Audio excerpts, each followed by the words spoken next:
नमस्कार दोस्तों, आज की क्लास में आप सभी का स्वागत है। जैसे कि आज की क्लास में आपको प्रैक्टिस सेट नेक्स्ट की बारी है, जो कि प्रैक्टिस सेट नंबर 14, जो आपने प्रैक्टिस सेट 13 तक जितनी भी प्रैक्टिस की आपने क्वेश्चंस देखे होंगे।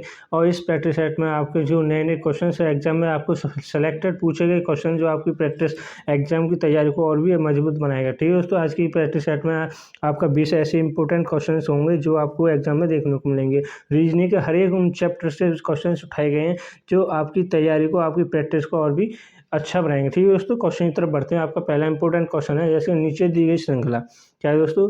नीचे दी गई श्रृंखला श्रेणी में प्रश्नवाचक चिन्ह के स्थान पर कौन सी संख्या आएगी? जैसे कि आपकी आज की क्लास में आपको दोस्तों बता दें, जितने श्रेणी के जितने भी इंपॉर्टेंट क्वेश्चंस बनेंगे, हम आपको ऐसे क्वेश्चंस को 20 क्वेश्चंस को उन ऐसे तरीके से ट्रिक लॉजिक के तरीके हिसाब से सॉल्व कराएंगे जो आपने पीछे की प्रैक्टिस सेटों को किया होगा, और उनसे भी अच्छा भी इस प्रैक्टिस सेट को समझाने की कोशिश करेंगे। ठीक है दोस्तों, और इस यहाँ पे चलते हैं। इसमें क्या देखते हैं, जैसे इस श्रेणी में हमने आपको बताया श्रेणी जहाँ भी आपको मिले उसमें सबसे पहले क्या देखेंगे, सबसे पहले देखेंगे वहाँ पे अंतर के क्या है, यानी अंतर देखेंगे। 11 इसमें 3 का अंतर है तो दोस्तों ठीक है दोस्तों, 11 का तो इसने 17 लिखा और उसने 13 को 4 लिखा, यानी 3 4, यानी प्लस किया 4 और इसमें 3, उसके बाद क्या कितना प्लस किया उसने 2 प्लस किया।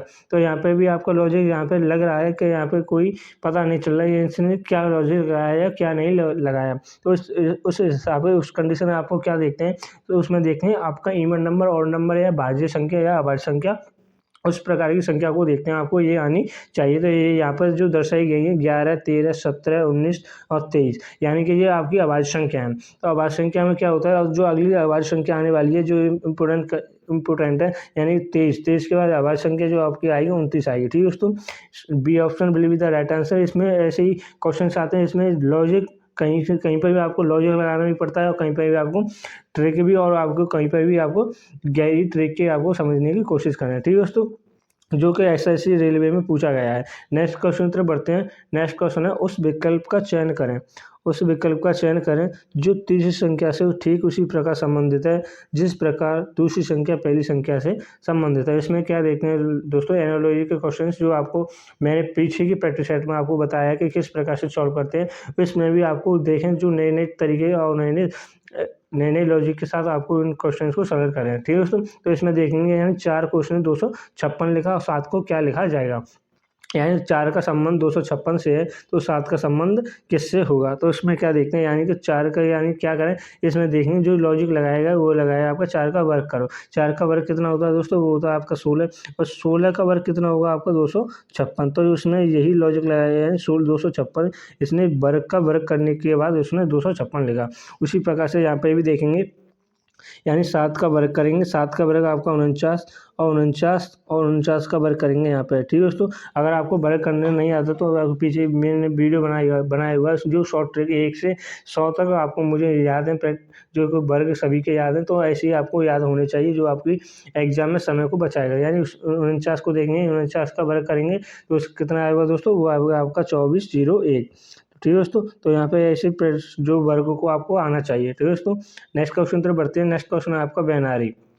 बैनारी एक इंपॉर्टेंट क्वेश्चन है।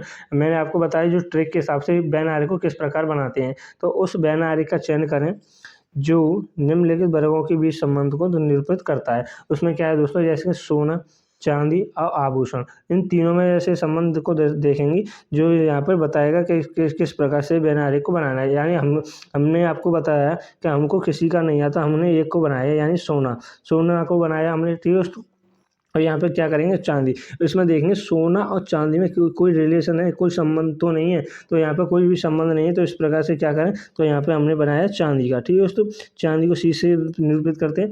और यहाँ पर देखेंगे अब है आभूषण। आभूषण का क्या करेंगे दोस्तों, आभूषण को देखेंगे सोना से और चांदी से कोई संबंध तो नहीं है, तो उसमें क्या देखेंगे, इसका संबंध कोई नहीं है। आभूषण यानी आभूषण आपके सोने के भी होते हैं और आभूषण आपके किसके होते हैं, सोने के भी होते हैं। उस प्रकार से क्या है, दोनों को रिलेट करेगा, यानी आभूषण। तो ये यहाँ पे बैनारी की इस प्रकार से बनाया गया है, यानी A option will be the right answer. ठीक है दोस्तों, ए ऑप्शन के साथ जाएंगे जो राइट आंसर है। नेक्स्ट क्वेश्चन तरफ बढ़ते हैं। नेक्स्ट क्वेश्चन है आपका जो इम्पोर्टेंट है, जो मैंने आपको बताया कि एबीसीडी का आपको क्रम आना चाहिए, जो आपको याद होने चाहिए कि ए कितने पर आता है, एस कितने पर आता है, टी कितने पर आता है। उसी प्रकार से आपको क्वेश्चंस को हल करने में बहुत ही आसानी होगी, और पूरी रीजनिंग में सबसे आसान जो तरीका इनको सॉल्व करने का वही यही है, जो आपको यही याद होनी चाहिए कि एस कितने पर आता है, कि कौन सा स्थान है और टी का कौन सा स्थान है। तो इस प्रकार से ठीक है। तो क्वेश्चन की तरफ बढ़ते हैं। क्वेश्चन आपका एक कूट भाषा में यानी STATEMENT स्टेटमेंट को क्या लिखा है, TUBUFFNOV लिखा जाता है। तो ब्रेकिंग को क्या लिखा जाएगा, उसमें क्या देखेंगे दोस्तों कि इसमें देखेंगे यानी जैसे एस को क्या लिखा है इसने, एस को यानी लिखा है यानी TST यानी क्रम के अनुसार एक को बढ़ते और टी के बाद उसने लिखा है USTU और ए के बाद B, ई के बाद U, तो M के बाद N, ई के बाद F और एन के बाद O। तो इस प्रकार से यहाँ पे भी क्रम को देखते हैं। और सबसे पहले यहाँ पे मैंने आपको बताया किसी भी ऐसे क्रम को देखें, यहाँ पे भी ऐसे आपका लॉजिक लग रहा है, यानी कि एक को प्लस करने पर आपका क्रम बन रहा है। तो आप सबसे पहले इतनी जल्दी न करें, तो आपको सभी को मिला के देखना है कि आप क्या लिखा जाएगा। यानी टी के बाद उसने क्या लिखा, U लिखा, V लिखा, तो यानी क्या छोड़ा उसने, U छोड़ा, तो यानी 2 प्लस करने के बाद उसने 2 प्लस करने के बाद उसने V लिखा। तो इसी प्रकार से क्या लिखेंगे, ब्रेकिंग, BANKING, ब्रेकिंग को क्या लिखेंगे दोस्तों, यानी बी के बाद क्या आता है, C। ठीक है। तो ऑप्शन आपके ये गलत हुई।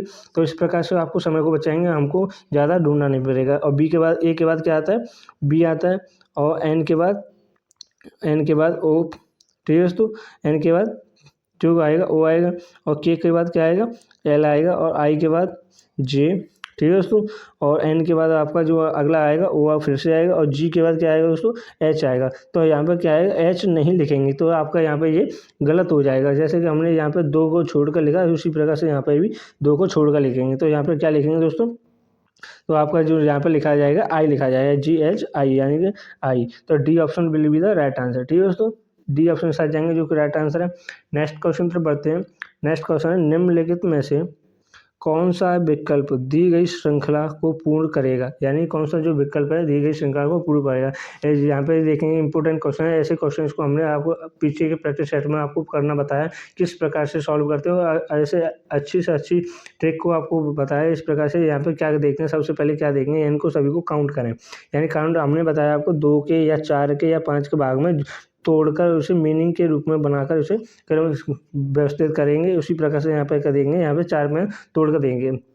यानी कि 1 2 3 4, यहाँ पे हमने ये तोड़ा 1 2 3 4, तो यहाँ पे 4 के भागों में यहाँ पे सभी को तोड़ लेंगे। तो यहाँ पे जो क्रम बनेगा, यहाँ पे 2 प्रकार से क्रम बन सकता है। तो इसमें 2 प्रकार, यानी कि बाई के बाद क्या है दोस्तों, यानी बाई टी, यानी कि हमने यहाँ पे टी लिखा। ठीक है दोस्तों, ऑप्शन की तरह देख सकते हैं, यहाँ पे हमने टी लिखा है, BY TXW यहाँ पे लेगा, एक को छोड़ कर लेगा। और यहाँ पर क्या रहेंगे, तो यहाँ पर भी आपका BY TXW, यहाँ पे आएगा आपका W, और यहाँ पे आपका टी। ठीक है दोस्तों, तो आपका 2 क्रम बन गया, यानी एक ये और जे दोनों सेम बन गया, और ये दोनों आपका सेम बन गया। ठीक है दोस्तों, तो अब हमने जो क्रम लिखा वो कौन सा लिखा, TWTX, यानी TWTX आपका कहाँ पे मिल रहा है।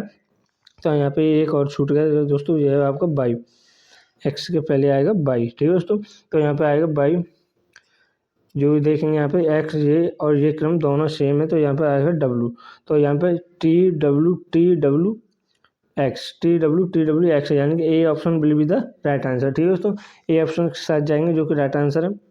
नेक्स्ट क्वेश्चन तरफ बढ़ते हैं, जो कोई इम्पोर्टेंट है, जो अक्सर कई बार पूछा भी जा चुका है और बच्चे अक्सर छोड़ के आते हैं, इसमें समझ नहीं आता है। तो इस प्रकार देखेंगे, तो ये किस प्रकार से सॉल्व किया जाएगा। एक कतार में खड़े राज्यपाल का स्थान बाएं से 70वां और उसका स्थान दाएं से 30वां है, तो बताइए कतार में कुल कितने व्यक्ति खड़े हैं। तो इस प्रकार से दोस्तों क्या करते हैं, यानी कि कुल व्यक्ति पूछे तो क्या करते हैं, यानी सभी को जोड़कर उसमें से क्या करते हैं, एक माइनस करेंगे। तो इसमें से यानी कि 100 30 100 70 और 30 100, तो इसमें से एक माइनस करेंगे, यानी कि 99। तो 99 will be the right answer. ठीक है दोस्तों, जो टोटल में आएंगे वो आपके 99 सेकंड ऑप्शन के साथ जाएंगे, जो कि राइट आंसर है। नेक्स्ट क्वेश्चन तो बढ़ते हैं। नेक्स्ट क्वेश्चन है आपका, यदि 50 भागित को 25 और 30 भागित 2 को 225 लिखा जाता है तो 110 भागित 2 को क्या लिखा जाएगा।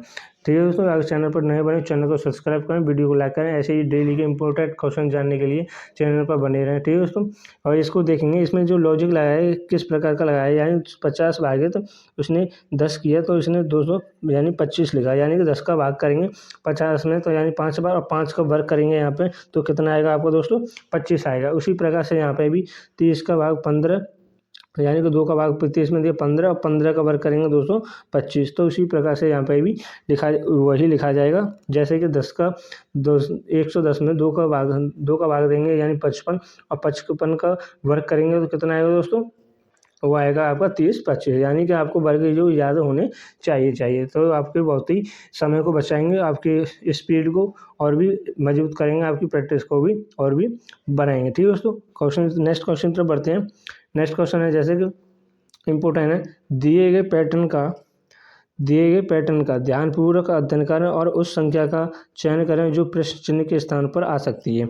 इसमें क्या देखते हैं दोस्तों, जो मैंने आपको बताया ये पीछे प्रैक्टिस सेट में ये कई बार पूछे जा चुके हैं और ये अक्सर आने के पूरे 100% चांस होते हैं और अक्सर 102 क्वेश्चन जरूर पूछे जाते हैं। तो इसमें क्या देखते हैं यानी जो बीच में लिखा गया है इसमें ये और इसके स्थान पर यानी 8, 16 और ये किस प्रकार से लिखा गया है तो यहाँ पे भी चिन्ह के स्थान पर क्या आएगा। तो यहाँ पे क्या देखते हैं दोस्तों, तो ये देखेंगे यहाँ पे यानी कि 8 को किस प्रकार से, यानी यहाँ पे क्या करेंगे 11 और 4 को यहाँ पे प्लस करो और यहाँ पे 5 और 2 को प्लस करने पर क्या करेंगे घटा देंगे, यानी 11 और 4 को 15 माइनस 7 करेंगे तो क्या आएगा आपका दोस्तों, वो आएगा आपका 8। इसी प्रकार से यहाँ पे करेंगे यानी 20 और 10 को करेंगे 30 और 30 में से माइनस करेंगे यानी 14।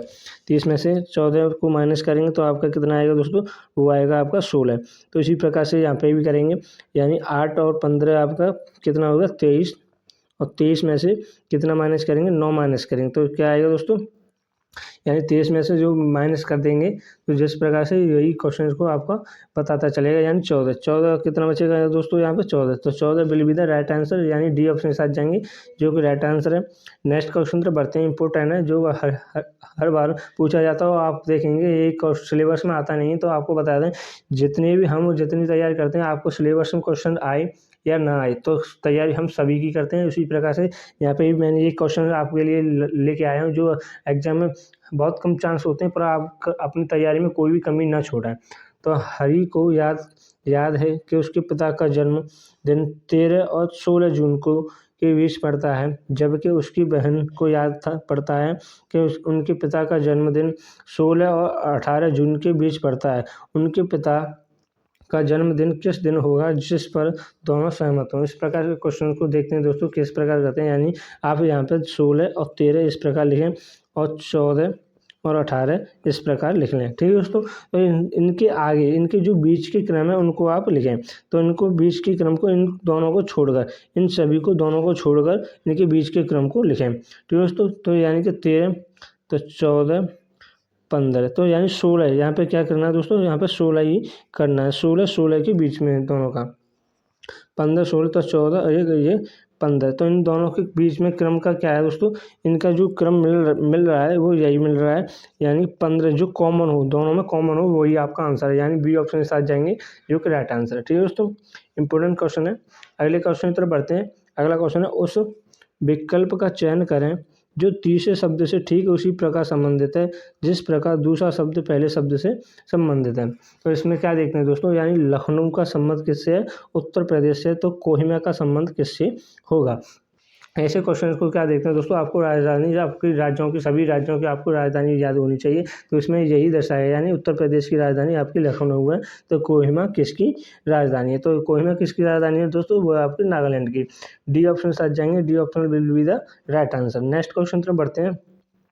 इंपॉर्टेंट क्वेश्चन है जो अक्सर एग्जाम में पूछा जाता है, ये आपके लिए चलो होमवर्क रहेगा आज के लिए, ये आपके आज के लिए होमवर्क। ठीक है दोस्तों, और आज की क्लास में जितने आपने कमेंट कीजिए आपने कितने सही किए, कितने आपने कर पाए, आपने कितने नंबर आए आपके। ठीक है दोस्तों, आज की क्लास को यहीं पर विराम देते हैं। इसके साथ जय हिंद, जय Bharat, thanks for watching video.